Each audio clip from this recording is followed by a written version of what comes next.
Mga igsuon, alang sa atong pamalandong karong adlaw, diri ko mo focus sa giingon sa atong Ginoo sa Ebanghelyo.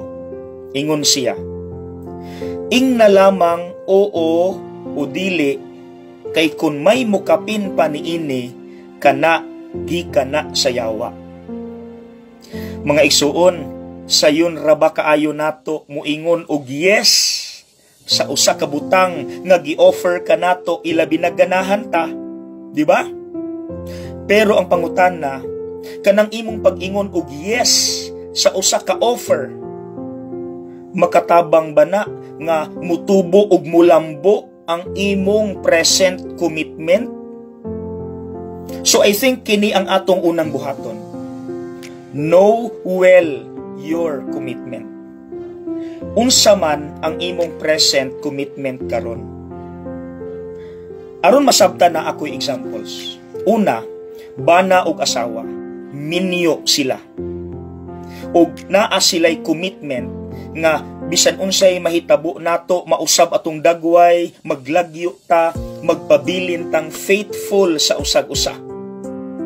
Apan usa ka adlaw ni ana, adunay guwapa og sexy nga dalaga ang mitintal og mi-offer sa iyang lawas ngadto sa bana.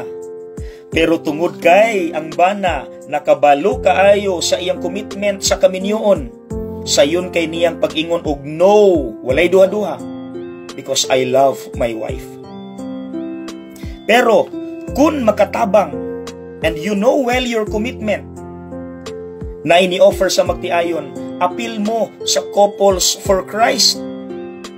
Sayon po kaayo pagsulti sa couple, yes mo apil me, kay makatabang na sa among commitment. Nasabta nato mga igsuon, sama ra pud na sa negosyante.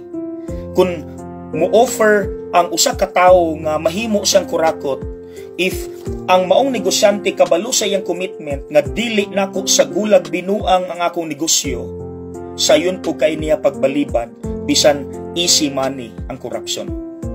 Pero kung siya duolon og moingon, pwede ming mangayo para itabang sa mga street children, sayon po kay niyang mugasto og pila ka kwarta because he knows his commitment nga para nis kaayuhan sa tanan.